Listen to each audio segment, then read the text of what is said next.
Jim's treatment lasted about a year. It included psychotherapy once a week, as well as small doses of medication.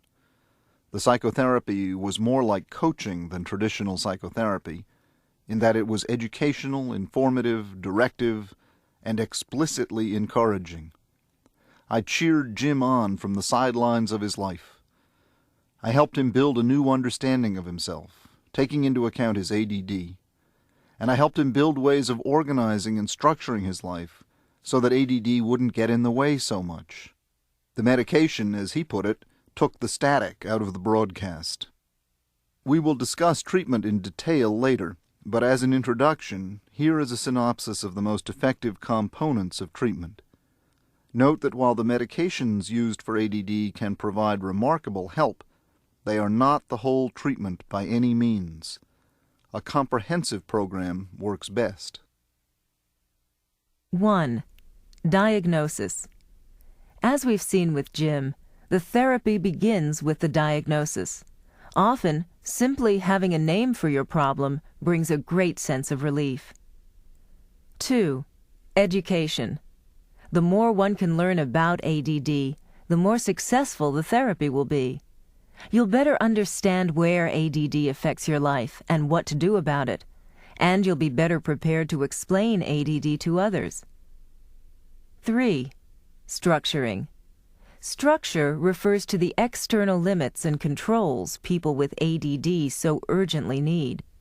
Use concrete practical tools such as lists, reminders, simple filing systems, appointment books, goals, daily planning. This can greatly reduce the inner chaos of an ADD life and improve productivity as well as one's sense of control. 4. Coaching, with or without psychotherapy. The person with ADD will greatly benefit from having a coach, someone standing on the sidelines with a whistle around his neck, calling out encouragement, instructions, and reminders, and in general helping to keep things going on task. 5. Medication.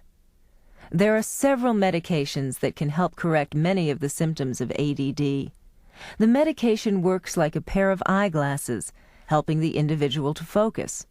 While medication is not the whole answer, it can provide profound relief, and when it is used properly, it is very safe.